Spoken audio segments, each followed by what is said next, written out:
After ignoring a classmate's love confession, 14-year-old Koyamori becomes increasingly depressed. Unable to sleep at night, he wanders the streets. He meets a beautiful girl named Nazuna, who recognizes his nighttime restlessness as a lack of life satisfaction and agrees to assist him in recovering it. When she takes him to her apartment to sleep, she insists on sharing a bed. Yamori is nervous and pretends to be deeply asleep. Nazuna reveals herself as a vampire and sucks his blood, finding him to be unusually tasty. Yamori confronts her, but she assures him he will not become a vampire, as the only way for a human to become a vampire is to fall in love with a vampire and then have that vampire bite them. This confession embarrasses her, so she drinks a beer. Yamori is relieved, but then disappointed once again. Unable to face returning to normal life and believing he has found something to finally excite him, he asks to spend more time with Nazuna with the goal of falling in love so he can become a vampire as well. While reluctant, Nazuna agrees to spend more nights together in exchange for his blood, and if he happens to fall in love with her, so be it.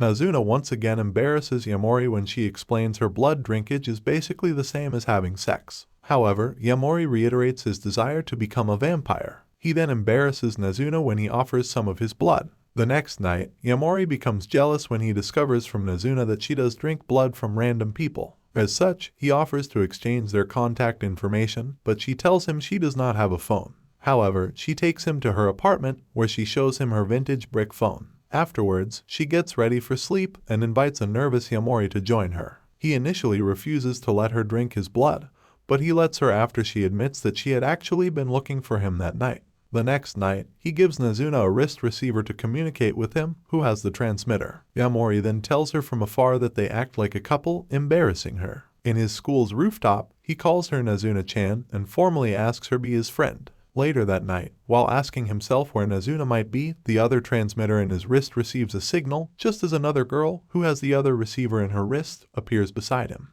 Akira Asai tells Yamori about how she waited for him to contact her, but he never did. Nevertheless, she tells him that she is happy to see him. Yamori then recalls how Akira befriended him. The next day, Nazuna teases him about leaving to see another girl, but his reaction confirms her suspicion. After leaving, Yamori meets with Akira, but Nazuna appears and teases them. Nazuna then proves to Akira that their relationship is merely physical when she drinks his blood in front of her. In a cafe, Yamori tells Akira that he allows Nazuna to drink his blood due to his dissatisfaction with school. She tells him that she feels the same and asks him to return to school with her. After Nazuna introduces herself, both her and Yamori leave. After Yamori asks Nazuna if she is angry, she leaves upset. Yamori trips on some stairs and then calls Nazuna, apologizing for seeing Akira in secret. However, Nazuna appears and tells him that she was worried they would see each other less if he returned to school. Yamori tells her that he was unable to tell Akira that he cannot return to school due to his dream. A relieved Nazuna then drinks from the wound in his mouth before jumping away, leaving him speechless. While he ponders about what happened previously, and after witnessing a couple kissing nearby, Yamori assumes that he has already fallen in love with Nazuna. After she finds him, Yamori eagerly lets her drink his blood, but after he does not transform, Nazuna explains that he is confusing love with lust. After they both reveal it was their first kiss, Nazuna believes kissing is something friends do. The next night, Yamori invites Akira to hang out at Nazuna's apartment. There, they play video games, as Nazuna offers kisses to whoever can beat her. A flustered Akira discovers of Nazuna and Yamori's kiss and tries to dissuade him from falling in love with a vampire. However, Nazuna explains that Yamori does not like her yet. After they play a dating sim, they lie down to sleep, despite Akira feeling weird with all of them sleeping in the same bed. After Nazuna explains their mutually beneficial relationship to Akira, Yamori finally tells her of how he will become a vampire if he falls in love with Nazuna. After Nazuna falls asleep, Akira tells Yamori that they can still be friends even if he becomes a vampire, also saying she will not give up in trying to make him return to school. Nazuna ends up in a bathhouse where she instructs the clerk to alert her if her wrist receiver begins beeping. She bolts out of the bath when it does, meeting Yamori outside wearing nothing but a long jacket. After he has taken a bath himself, Yamori begins experiencing new feelings due to Nazuna's new look, which she teases him about.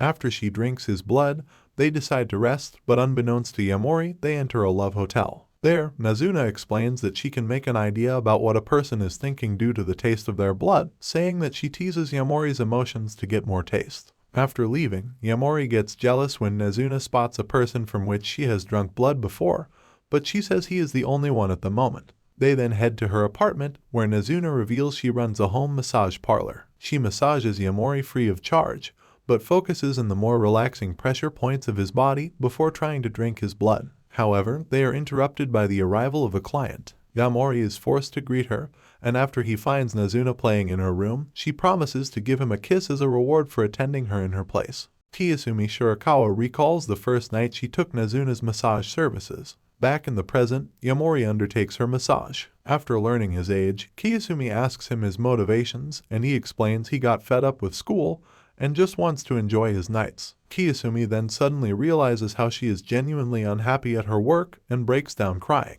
A worried Yamori then refuses to let her answer a call from her boss, and to make her feel a near-death experience thrill, he has Nazuna throw her from her window, saving her just in time. Yamori apologizes for the scare and tells Kiyosumi his and Nazuna's secret, saying he wants to become a vampire. He then takes her to walk down the middle of the street, from which she gets a sense of freedom. She thanks Yamori for alleviating some of her stress and encourages him to achieve his goal. However, Yamori tells her he will turn her into a vampire as well, delighting Kiyosumi and embarrassing Nazuna. Sometime later, they attend a night pool resort where Yamori angrily pulls Nazuna away from two guys hitting on her. Sensing his jealousy, Nazuna flies him to another pool where they enjoy themselves and she drinks his blood.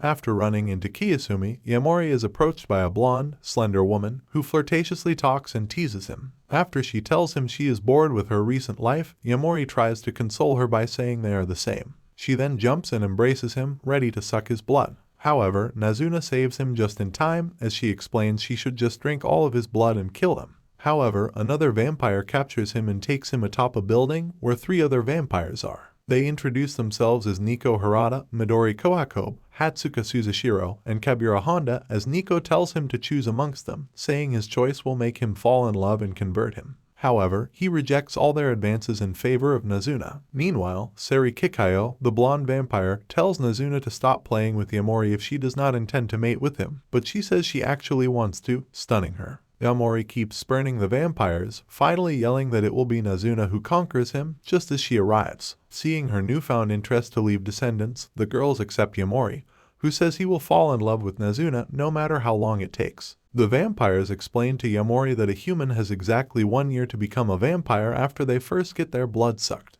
Nazuna brushes it off and repays Yamori the kiss he was promised. Yamori briefs Akira about his predicament, and she explains that he will probably be killed after the year passes. Back home, Akira runs into a drunk Maharuseki, an old friend, who exclaims he is in love with a woman with whom he hangs out at night. Yamori runs into Kikayo, who asks how things are going with Nazuna. He asks what falling in love feels like, so she tries to help him. She advises him to go on a date, but Nazuna refuses, finally agreeing after he shuts off her game. However, she realizes later on the date that Kikayo influenced him and leaves, disappointed. While a depressed Yamori reflects on his room, Nazuna finds his date plan and returns to his house, where she takes him on a flight, drinking his blood mid-air. Later on, Yamori runs into Seki hanging out with his friends. He then hangs out with him and Akira at the park, inadvertently encouraging him after expressing his own friendship with Nazuna. Sometime later, Nazuna holds hands with Yamori so they will not get separated again, just as Seki passes with his new girlfriend. Yamori runs into Kikayo, but Nazuna violently stops her. Nazuna then exclaims that Kikayo herself condemned friendships between humans and vampires. Later, Yamori finds Kikayo again, so they go to a karaoke bar where Kikayo explains how harsh people can be, which Yamori understands. Just then, one of her admirers begins knocking at the door. Yamori opposes to her killing him, but she explains that her antics are not wrong if his death does not affect him. She attacks, but Yamori gets in her way and escapes with him. Yamori deduces Akihito Akiyama likes Kikayo, and he recalls how they met after she found him drunk on the street. Kikayo arrives, and she goes to kill Akiyama and Yamori for interfering, but Nazuna stops her from above. Akiyama reveals they used to be friends, but he accidentally fell in love with her, which collided with her hatred for romance. Kikayo confirms this and agrees to never see Akiyama again. However, she breaks down crying, exclaiming she had fun being his friend and wants to continue. Akiyama then offers to become her progeny, to which Kikayo agrees, converting him. They all go to the karaoke to celebrate, with Nazuna exclaiming she and Yamori can take their time. Midori needs to find someone to work a shift at the vampire-themed maid cafe where she works who will not upstage her, and ends up convincing Nazuna to do the job while she is out on another stroll with Ko. Ko decides to stay at the cafe as a customer and is served by another waitress named Arisa, who tells him about her own love of maid cafes. As Midori plans to post photos for the cafe's social media, she notices several creep shots of Arisa uploaded to the same folder and asks Ko to help her find the culprit. Ko and Nazuna spend some time surveying the scene, trying to figure out how the voyeur could achieve the angles featured in the photos. Suddenly, Ko has an epiphany and sets up a sting with Midori later that night, catching the real culprit in the act, who turns out to be Arisa herself. Arisa admits to taking risque photos of herself out of a narcissistic desire for recognition after losing the top maid spot to Midori. Arisa then plans to quit the cafe, but Midori forgives her, saying that all the cafe maids are working there out of some desire for recognition themselves. Nazuna uses the extra money earned from working at the cafe to upgrade the furniture in her own place, and asks Ko to find some new clients for her sleeping business. Ko sees a tired woman smoking on the bridge and tries to strike up a chat with her. She then takes him to a cafe where he tries to sell her on Nazuna's business, but she half-jokingly threatens to inform the police that his boss is violating Japanese child labor laws. The woman introduces herself as Anko Yugisu, a private detective, and she tries to get information from him on Akihito, showing Ko a photo of the man who was involved with Seri the other day. Ko lies about not knowing him, and after a tense moment, Anko lets him slide. Anko pays for the coffee and leaves, letting Ko take the change, which he spends on beer for Nazuna. However, he is unaware that Anko is stalking him from afar. Later that night, Ko meets up with Maharu and Akira to investigate the 7 mysteries of their school. Most of them are either non-existent or have mundane explanations. But while checking a haunted classroom, they stumble upon an old man who pounces on Akira and tries to drink her blood. Ko manages to fight him off long enough for the 3 kids to escape, but the man follows them into the hallway. At the other end, Anko shows up and lets him die as a human, letting him turn to ash as the morning sun shines through the windows of the hallway. Ko asks why she could not let him perish in peace, and Anko chastises Ko for being naive about vampires. Ko, shaken by the incident of the previous night, reconsiders becoming a vampire. Nazuna, noticing Ko's discomfort, assures him that the starved vampire at the school was not a typical case. Ko speaks to Maharu about the previous night, and is asked why he wishes to become a vampire and advised to consider if it is a good idea. Nazuna, visiting Ko's apartment, tells him that she has been a vampire for a long time and that it is not as exciting as it may seem. Unsure what to do, Ko meets with Yugisu seeking counsel. Yugisu says she is opposed to Ko becoming a vampire as she believes that vampires are a threat to humanity and presents him with an ultimatum, demanding that he promise to abandon his hope of becoming a vampire,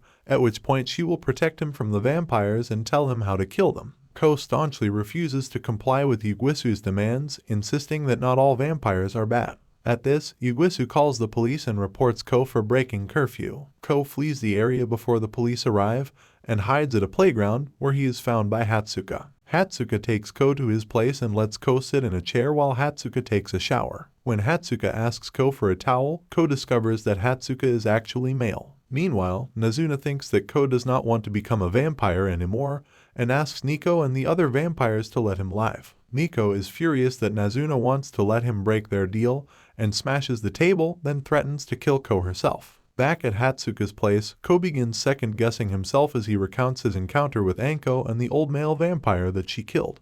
Hatsuka offers to turn Ko into a vampire himself after seeing a picture of the smashed table, saying it would be the quickest way to ensure both Nazuna and Ko's safety. Though Ko feels a slight attraction to Hatsuka, he declines, saying that he wants to be turned by Nazuna even though there might be consequences for them both. Ko rushes to the rooftop where he met the other vampires before, with Nico trying to dissuade him from finding Nazuna, stating that she left and will not talk to him. Ko runs away and decides to look for Nazuna on his own after angrily telling Nico to shut up. Ko finally reunites with her at the vending machine where they first met. Nazuna quietly promises to become a vampire worth falling in love for and kisses him. This is the end of my video, so please watching all of my anime recap series. Thanks for watching.